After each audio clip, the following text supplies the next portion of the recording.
The next speaker is, I'm so glad Bob, of course his formal name is Robert, but Robert Hisrich, Bob, is here. My academic area of expertise, in as much as I have any area of expertise, but my focus is entrepreneurship. Bob is for sure in the top 2 or 3 individuals in the world in terms of entrepreneurship education. He teaches at Thunderbird Graduate School of Management in Arizona. He's written, I said, Bob, how have you written 26 books? He goes, well, it's actually 30, because we talked only, it was a couple of months ago, and in the meantime, Bob, we talk about work. I actually can't think of many people who work harder and more effectively than Bob. So he's written 30 books. His book on entrepreneurship is one of the leading textbooks on entrepreneurship in the world. I'll just highlight a few things from his resume, but suffice it to say, he is a real expert on entrepreneurship. It's an honor to have him here. So Bob is the Garvin Professor of Global Entrepreneurship and the Director of the Walker Center for Global Entrepreneurship at the Thunderbird School of Global Management. He's also President of H&B Associates, Marketing and Management Consulting, a firm he founded and has been involved in the startup of numerous global companies. He got his BA from DePauw University, a PhD from University of Cincinnati, honorary doctorates from Chuvash State University in Russia, University of Miskolc, Hungary. Prior to joining Thunderbird, he was at the Weatherhead School of Management, Case Western. He's been a Fulbright scholar. He's held visiting professorships in Slovenia, in Austria, Ireland, Austria, MIT. So if we want to have somebody talk about this topic, entrepreneurs beyond borders, I actually cannot think of a better person to address this topic. And there's a whole bunch of books he's written. I'll just highlight one. There's the basic textbook on entrepreneurship, but the other one that I've read is, which I find quite interesting, Corporate Entrepreneurship. And that's a little bit about what Don talked about, how to create the entrepreneurial culture. Because the conferences, sometimes people say, well, I don't know if I should come to the conference because I'm not an entrepreneur. I have to say, that's the wrong thing to say. We're about people can be innovative and entrepreneurial in whatever situation they're in, whether it's in church, as Daryl alluded to, or a for-profit, not-for-profit, big or small. So that's one of the books Bob has written. The other one is the classic on entrepreneurship. So Bob, you please come up. Well, thank you very much, Rick. He forgot to mention that one of my books is How to Lie with Your Resume. So whatever he just said, totally disregard. That's for sure. You know, I always wonder when I get on programs and you look at your orders, and I noticed I was assigned after lunch when I got up here, and I thought, you know, this is the death spot of any speaker series. And I thought, is there any way to help overcome that? So I thought I'd try something since we haven't had any real stories. And this, you know, when you do stories, particularly one from Russia that I had because I spent a lot of time in Moscow, and that's translated into, and it really works in the U.S. And I don't know if it'll work up here in Canada because I don't know if you know, the language you have up here. But I'm going to tell you a story, and it's a story about, we all speak English theoretically. The story is about 3 entrepreneurs, and they happened to be marooned on an island because of shipwreck, and one was from Canada, one was from the United States, and one was from Russia. And they decided they didn't have much to do because they were on this island. They said, well, let's throw a party. So they all looked around and said, well, what are we going to bring to the party? So the American said, well, you know, I don't have much to bring to the party, but I do have this nice bottle of Coca-Cola, so I will bring this. And the Canadian said, geez, I don't have much of anything. But he said, I do have this can of sardines, but it's not open. He said, I'll bring this to the party. And the Russian entrepreneur said, well, I really don't have anything. He said, but I'll open the can of sardines as my contribution to the party. So he looks around on the beach, and he sees a green bottle half sticking out of the sand. He pulls out the bottle and beats and beats and beats on the can of sardines. Out pops a genie, and the can opens. So, this is pretty good news. And so the genie says, well, you know, you're entrepreneurs, so you don't need 3 wishes. I'm going to give you each one. So he said to the American, what do you want to do? And he said, you know, I'm really tired of this entrepreneurship stuff. I want to be on the other side of the coin. giving money instead of asking for money. He said, I want to be head of Goldman Sachs. Jeannie said, no problem. So he left, and he became president and chairman of the board of Goldman Sachs. He asked the Canadian entrepreneur, what do you want? And the Canadian thought and thought. And he said, I think I want to be chairman of Bank of Canada. So I want to go back and do the same thing and give out money. So boom, he was gone and chairman. So he asked the Russian, he said, well, what do you, the Russian thought and thought and thought and couldn't come up with anything. And Genie said, listen, he said, I'm getting a little cold out of this jar, out of my bottle. He said, you either going to have to come up with a wish or you're not going to get one. So I said, well, he said, I got a bottle of Coca-Cola. I have an open can of sardines, but I have no friends. I wish the two were back. So it does translate into Canadian. That's good. Well, you'll notice on the program that there's a different title than the title here, and it's not because Rick and I couldn't decide what I should talk on, but at least the title is there, and that's a book, so be sure to buy it because I like royalty checks. There's no question about it. But he really thought this would be more important. I'm privileged, and God has blessed me so much that I get a chance to do seminars all over the world, either courses or talks like this or all-day programs. And he thought it'd be very interesting to talk about what's the difference in doing entrepreneurship or doing business with people all over the world. I've been fortunate to set up a couple of companies in different countries, so that's what we're going to talk about today. So what I want to do is, first of all, set up why it's easy to do business across the world, particularly as entrepreneurs, because entrepreneurs are more similar than different. And then I want to talk about why the problem happens, and then I want to give you basic principles in doing business in different countries, particularly developing economies, which I think is the most interesting part to be in today.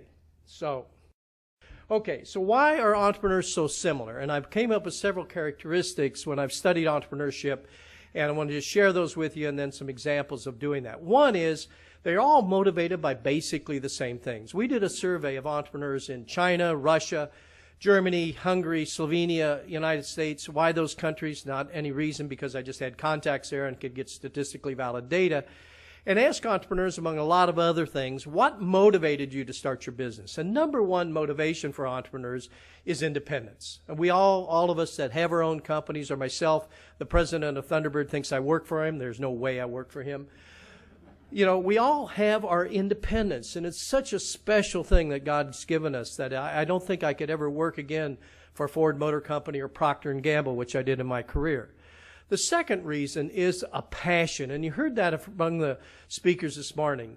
The passion for really wanting to have our idea go to the marketplace. We believe in it, we think it's right, and it's a passion that just drives us, sometimes too far, and in terms of other things that we have to give up. And finally, it's either money or being able to do things that have a good for people and that we're actually seeing some good out of our product or service. So this motivation is very different than a motivation that you'll see in just a typical manager. Think about what a manager does. I was on the revenue side of both Procter & Gamble and Ford, so my measurement during whatever time period you want, quarter, week, month, year, was to drive revenues up. And then those on the cost side, what's their motivation? To drive costs down. And if we do that well, performance-based pay, at least in the United States, we're highly rewarded. But look what an entrepreneur does. We start at zero. We have no history. We have no track record. Even serial entrepreneurs, like we heard of the first speaker, when he starts a new business, he has no track record in that business. We then go negative. And most of the time, if we don't get out of that negativity as fast as we can, then what happens? We don't make it. So we got to get up the revenue curve, and then we go to revenue, and then we have trouble growing our business because that's a whole different kind of management skill set. So it's a whole different kind of process we go through, so our motivations are so different. Secondly, ethical and trustworthiness. And this is really unbelievable. I did a study of managers in Germany, Russia, and the United States, managers and entrepreneurs, and everything good in terms of the research, design, etc. And you know who was more ethical? The entrepreneurs. It's really unbelievable. Ethics and moral values are there. And I remember a guy that I was in a training program. He was head of a very, very large family business in Mexico. And he said something I'll never forget in my life. He said, you know, I would rather do business with entrepreneurs and family businesses because I can trust them. And it really struck home, this whole thing of ethics and morality that we as entrepreneurs have. Maybe it's because we created it. Maybe it's because we have some kind of different moral content than other people. But whatever it might be in terms of the business sector, entrepreneurs definitely in this study, and I've repeated this study in Croatia and Slovenia because I'm on faculties there, as Rick said, same results. So we really have this kind of trust and ethics that I think is very important.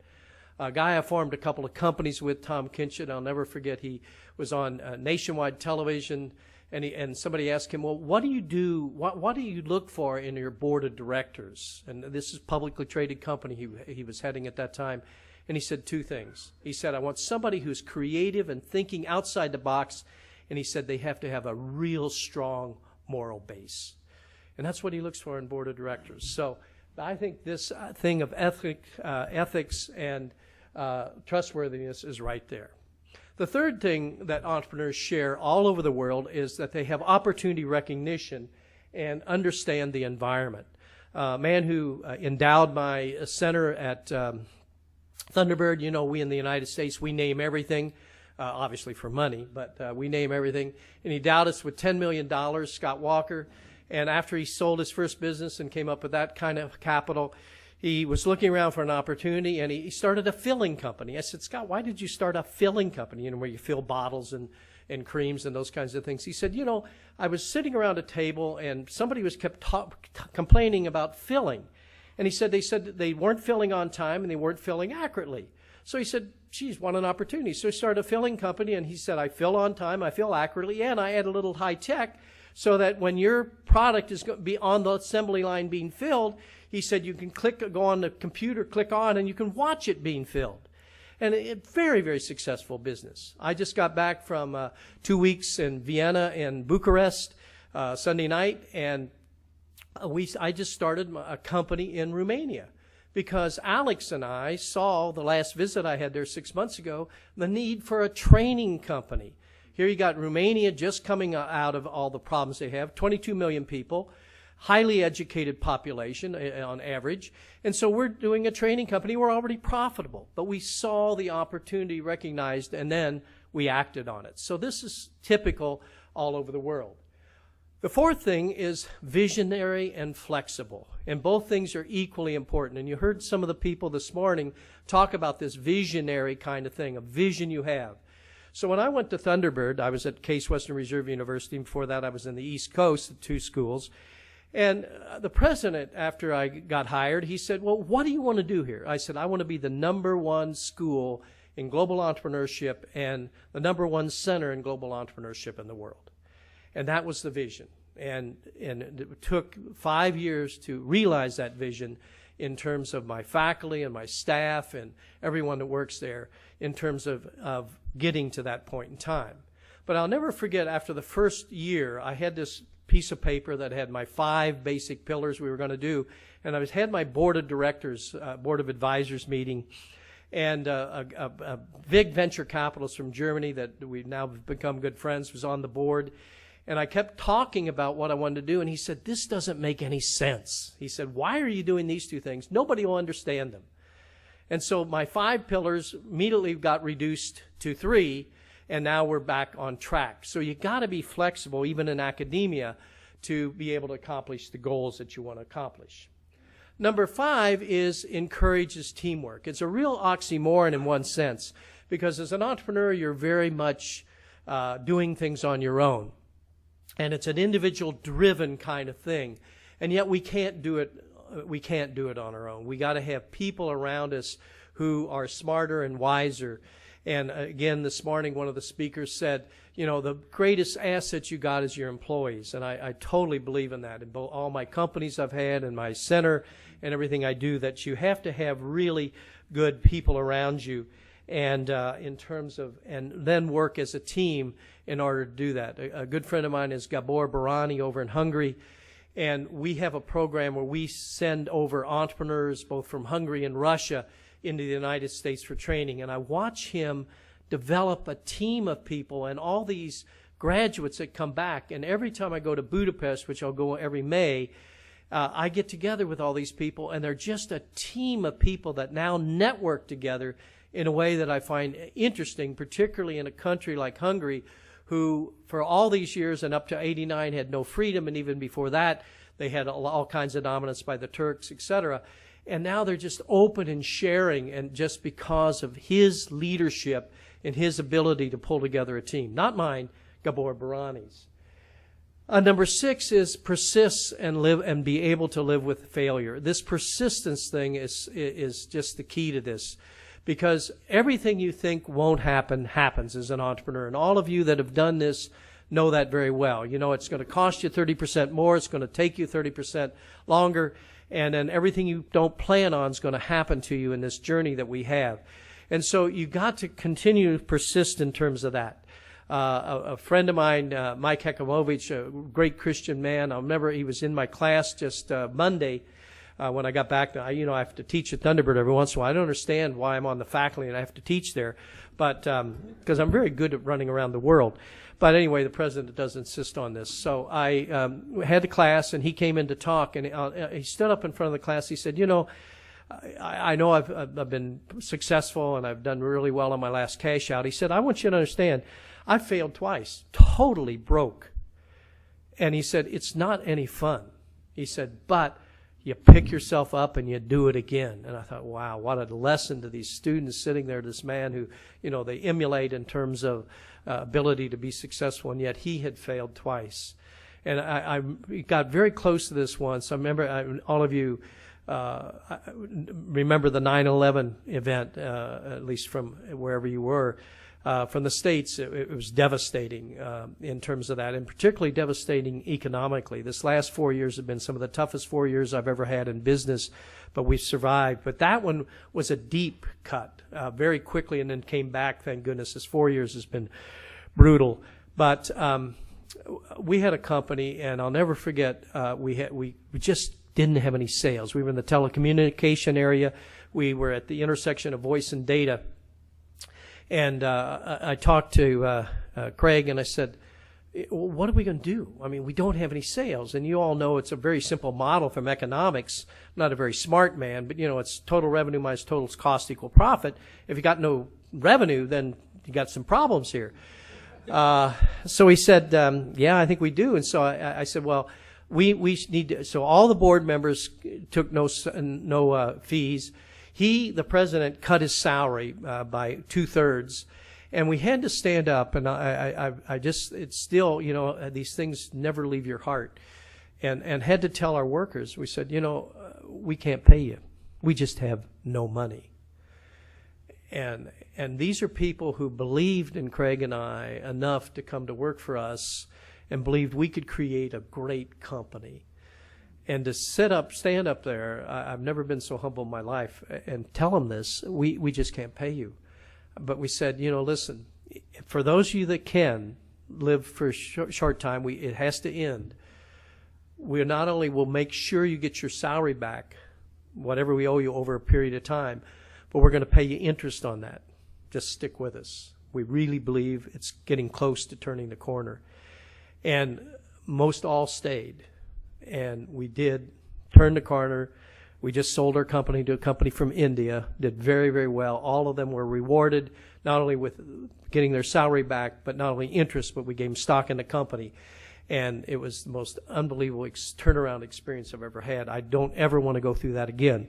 But the point is this whole thing of persistence and living with failure is really important part of this. The seventh thing is you have to be a calculated risk taker.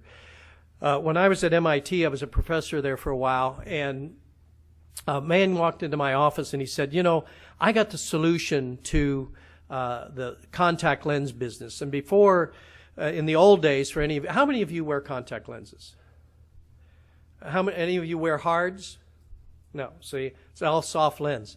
Well, at that time, the hard contact lens was the only option for contact lens wearers. And the hard contact lens had a lot of problems, particularly your eye tired a lot. It's very hard to get in, and the eye tired. And he had a gas permeable lens. In other words, the air would come through the lens, and so the eye would breathe. And I said, wow, Lou, this is sort of cool. And he said, yeah. And he said, I want to form a company with you. And so we chatted a bit, and we formed a company, Polymer Technology, and started producing gas permeable hard contact lenses. Well, how bright I was, I didn't realize you need to have FDA approval in the United States to do something like this. So we looked around, and that's quite an expensive process. So we decided, I love you Canadians, we decided to go up to Canada because you got less tough laws on getting medical technology approved up here. So we went up to Toronto. I've never been over this part of the world before. And I love Toronto too because we were extremely successful. It was called the Boston lens. And so it was a gas permeable hard contact lens that it was a tremendous risk for us. We had all our money at stake. We had our reputations at stake, and we didn't even know exactly what to do because we didn't even know we had to get FDA approval. So thank goodness for you Canadians. You bailed us out, and the company got very successful, and then we sold to Bosch and Lomb. So you have to be this calculated risk taker because there's risk in everything you do in terms of entrepreneurship because of the amount of failure we have. And finally, you really build some strong bonding relationships. That's what's really special about this. Even though Scott Walker donated $10 million, I appreciate his relationship with me and our fellowship that we have together far more than the money. The money is nice, and don't get me wrong, I'm not going to turn it back over to him, but it's that relationship we have and the times that we have together to be able to share and help each other out in whatever problems we're having. And I've been blessed too with a wife that's put up with me because I'm really a crazy guy, gone all over the world. Sometimes she goes with me, sometimes she doesn't. She doesn't go to Saudi Arabia, by the way, and you'll meet her tonight. And one of the other speakers said the same thing. And that kind of relationship that allows people like myself to do what we do, and the support system that you need for this is so critical. Both personal support and business support is there, and then the relationships that result. Well, if we have 8 things that are so similar, then why is it so different to do business outside whatever country you're from? And what that thing is all about, it's called infrastructure. And the infrastructure is what causes these differences. All of us start businesses, so the business that we're starting in Romania is the same basic step process as the businesses I've started in the U.S. or in Russia or in China or in Hungary. But the infrastructure, the culture, the subculture, the rules and regulations of the government, the hiring and firing laws, the bankruptcy laws, all these things make this quite different process just because of the infrastructure, even though these similarities are there. So how do we then do business in across these borders or across these differences because of the infrastructure? That's what I want to conclude with in these basic principles. And this focuses a lot on economies that are developing because those are the hardest to do business in, and we outreach for the gospel. These are the ones I think we really need to focus on. I had a privilege yesterday or this morning of meeting a person from Nigeria. I really feel that I want to take entrepreneurship into Nigeria and Kenya and Africa. I think economically, as the second speaker talked about, I think this is the driver for economy. And if you can drive people from economy viewpoint, you can share the gospel through a really creative way. So I really like this whole approach so far, and it's been, whatever degree of success I've achieved in Russia, Hungary, China, Slovenia, and now Romania, hope as part of this. Well, the first thing is you got to understand the culture of the country. And I'll never forget one of my partners in Russia said something very interesting. I really didn't understand this. Again, I'm not a very smart person. And he said, you'll never understand the Russian soul. I thought, that's really strange. I don't speak a lot of Russian, but I know enough to be dangerous. I'm going to order fish and bread. That's all you need to do over there anyway. And he said, you won't understand the Russian soul. And I kept thinking about that for a long time. I said, he's absolutely right. There's no way. I'm not a product of the Russian culture. I'm not a product of the Hungarian culture. And so if you're going to go into another country, you've got to have someone to partner with, and we'll talk about partnering in a minute, that really understands the soul of the country. Because it's different. Your soul here in Canada is different than our soul in the United States. And those of you from other countries the same way. That's good. But we can't expect to understand that culture or that soul unless we have somebody there who really has been a product of that. Now, maybe you can live there for a lot of years and understand it. I've never had that opportunity, so I don't know. But I'm not even sure then I would ever understand that soul. Number two is you do not underestimate the knowledge and talent of the people there. And I think a lot of times when I watched Procter and Ford go overseas, particularly large corporations, they just really think these people in developing economies and even other countries don't really understand, don't have any knowledge and capabilities. I had the privilege of being in Saudi Arabia. I was doing a series of seminars at the universities. This thing of entrepreneurship is sort of a hot topic right now. I'll probably have to, after another 6 years, I'll have to quit and change over to something else. So I was in Riyadh and Jeddah, and particularly in Jeddah, it was really neat because it's on the Red Sea, and I got a scuba dive and all that kind of thing. Then I went to Riyadh, which is the government headquarters, and I had a token meeting with this man who was head of SAGI, Saudi Arabian Government Investment Authority. And I thought, well, you know, it's just one of these token meetings, and he's probably not a very bright person, and you know, government official and all that. So, but I'll go because it's what I have to do. And so we met, and we started talking, and we had a 15-minute cursory appointment. Hour and 45 minutes later, I don't know what, I mean, everybody was bustling in and out. I don't know how many appointments he canceled. We were still talking, and we really got to be really good friends. And I understood how much in-depth knowledge this man had. Not had a bachelor's degree from a Saudi university, but just incredible knowledge and talent. And we ended up writing a book, which is my 30th book, which was just released, called Entrepreneurship and Government, the toughest book I've ever written, because there's very few examples. But we're very close friends. And I realized then that, you know, you go in with certain precepts, and you really don't want to have those, because the chances are these people he's probably smarter than I was in terms of this concept of government entrepreneurship. So we don't underestimate their knowledge and business skills. Number three, you need to have, if you don't know the language, and you know, I have German, but that doesn't help you much in Saudi Arabia, somewhat in Russia, but depending on the intellectual class there. But I started a school in a business school in Zelenograd, called the Zelenograd Business College, and went over to St. Petersburg. And there was a really interesting science in optics there that I knew would do really, really well in the United States. And I was having a real kind of problem. They provided a translator, and I just couldn't get the deal done. And I didn't understand it because the terms of everything was good, the negotiation was good. I thought we had some kind of relationship, and yet we couldn't get to the final thing. And then there was a couple of words that I knew enough Russian about that I could see that she, for some reason, either lack of competency or didn't want it, I have no idea, wasn't translating well. So I called up the Zelenograd Business College. I said, you got to send somebody over that is going to work for me, that is really a fluent translator, so I understand what's going on. And they did, and the next day then she translated and corrected this other translator when we needed to, and we got the deal done. And I learned that you need to have that kind of person with you so you don't have any miscommunications in the translation process. So that's really key. Number four is you got to deal with the main issues when you do international business right away. There's no reason to put these as secondary. I'll just, again, examples just flit into my mind. I'll just stay in Russia.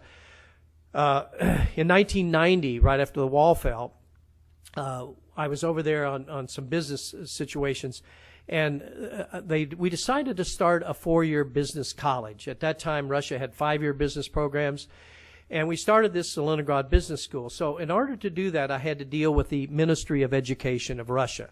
Now, I've dealt with ministries of education in the United States. These are a nightmare. This ministry is much more of a nightmare. So we were in this big dark room with drapes, and they were all smoking, and my eyes hurt, and because I don't smoke. And I said, they said, well, we need this, this, and this. I said, here's the deal. I'm not going to, with my money from USAID and other governments, I'm not going to buy you computers. And number two is, if you don't grant a degree for my students that's legitimate in Russia, we're not going to do it.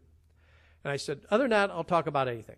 And they said, well, we can't do that. So I got up and was walking out the door, and they said, oh, come back. So they really wanted this school, and it ended up, we started it, and it's still going on. And we teach Russian for the first 2 years in Russian, the second, and then we teach them English as a second language, and then the last 2 years are all taught in English. So I really learned you have to do this dealing with the main issues right away. Number 5, remember, when there's no code of business laws that have been established because the country's been in existence for a while, everything literally is negotiable. And you want to make sure that you have things on the table that you can negotiate and understand that, and probably is the people after you will probably get a better negotiable deal than you will. And this is just what happens in terms of that. So they don't have this way of doing business. I remember in China, several people came up to me and I said, I really worry about doing business over here because you're just going to take it and copyright it and copy it. And they said, well, yeah, but we've been taught all our lives that if it's in the public market, then it's ours. So, this is the philosophy of that country, that they've been taught that anything that's public market is open for anyone to use. And funny, one of my books is, 3 of my books are in the Chinese language. And I said, I'm very happy. I got 200,000 sales of my book in the Chinese language. And someone said, yes, that means they sold 300,000 and reported you 200,000. So, that's the way it is. Number 6, and I really think this is the key to all this, at least in my whatever success I've had overseas, is you really need to find yourself a good partner. I was in Australia. I've had the privilege of teaching there at QUT, Queensland University of Technology. I think I'm on their faculty. It doesn't do anything for you, but you're listed. I think they list that because they don't have anybody else to list up there. But I was sitting in my office, and this man calls me, and he said, I heard you're pretty good, and he said, I'd like to have lunch with you. I said, well, sure, let's have lunch. I'm always open for a free lunch. That's how cheap I am. So we had lunch and really hit it off. And we talked about kangaroos and the weather in Australia and all these kinds of things, and not a thing about business. I thought, well, that was really strange. Because in America, we get right down, as soon as we have lunch, first thing we say, well, how about doing business? We're not very cordial anymore. And so I went back to my office. I said, well, it was a good lunch, and why not? Well, about 4 or 5 days later, he calls me and said, my 2 brothers and I, we'd like to invite you to play some golf. I thought, oh, how much fun. I love golf, and 4 of us. And so the first 9 holes I rode with one brother, and the second 9 holes I rode with the other brother. And we talked about everything but business. I thought, well, that was sort of strange, but I enjoyed golf, had a nice time. And so I said, well, I guess this is the Aussies. That's why they're down here on an island. So I don't know why I said that. I'm having a good time, Rick. So I hope you are. If not, that's the way it is. They'll have somebody better's coming after me. And then about a week later, he calls again, and he said, we're having a big family Barbie. We'd like you to come. Oh, wow, family Barbie. I like that. I have nothing to do Sunday afternoon anyway. So I go and I have I met the cousins, and it was a huge family affair and me. And great food, et cetera, and not a thing about business. I said I know I'm not that nice, and I know I'm not that cordial, so I don't know what's happening here. And then 3 days after that, I'll never forget, it was 3 days, he calls me and said, listen, my brothers and I really want to have you come out to the office of the business in the plant, and we want to talk to you about doing a partnership in the United States. And I thought, what a lesson.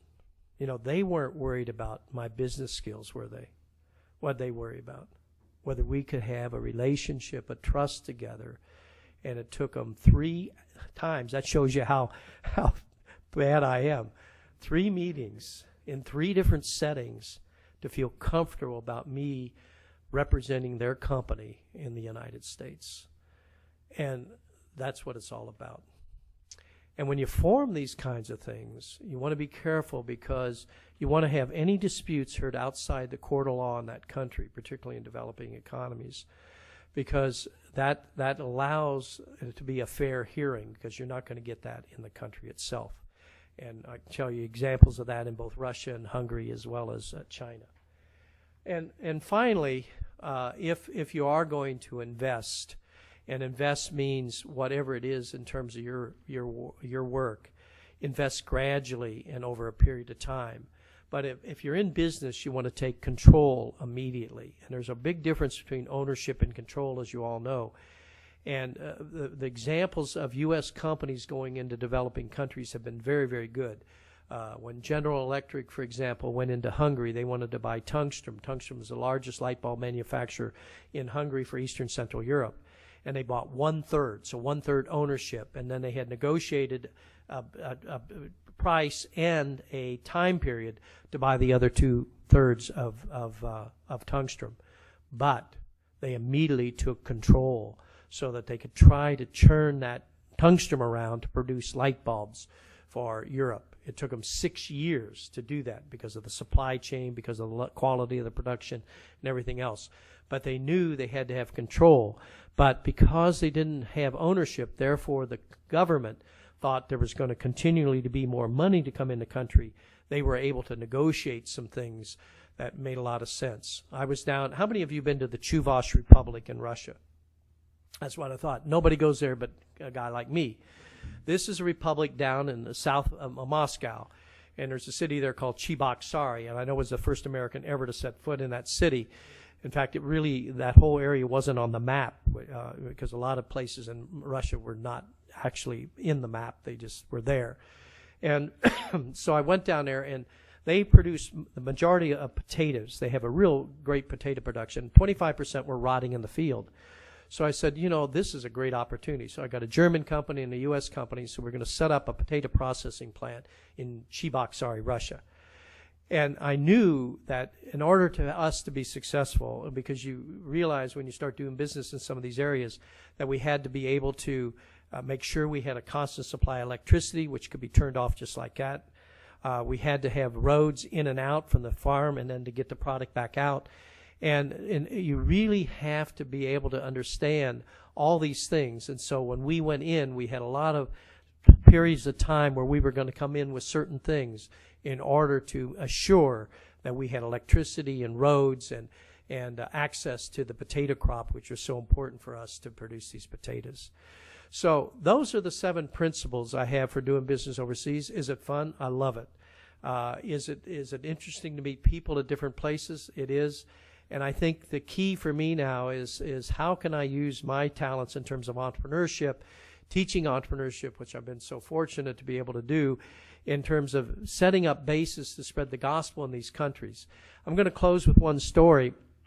And the story, it's about it's really a poem, so I want to show you I'm a learned man. And it's a poem by Robert Frost, and it's called The Road Not Taken. It's 12 stanzas, so those you don't like poetry, which I do not either, I'm going to skip the first 8 and get down to the last 3. And the poet, Robert Frost, sets the stage in New England, one of my favorite places in the United States. I love my time in Boston. And he said, you're looking down a fork of a road. You're looking down a road, and you're coming to a fork or a place where you have to make a decision to go one way or the other. And we all have had those. I call them fork of the road experiences. I was like one of the speakers up here. I've never had a strategic plan for my life. God just said, you go here. And I'm so stubborn that he makes sure I only have one choice. He closes every single door but that. I had no desire to go to Case Western Reserve University in Cleveland, Ohio. And I had a nice 8 years there, but he made sure that was I had to go there. So you look down this road and you see the fork, and you had to take one fork or the other, never, ever having the right to come back to take the other fork. Don't we? We all had those? Maybe 3, maybe 5. They're really major decisions for your life. One of mine was at MIT. I had the chance to go to Ireland, Limerick, Ireland, 1984. And I moved my whole family over there, and I got global in me. And once you get global in you, that means I start shaking it if I don't get out of the country after a while. And the poet ends that poem, which I think really says what we all do as entrepreneurs and followers of Christ. He said, "And I took the road less traveled by, and that made all the difference." Thank you for being such a great audience, and particularly after lunch.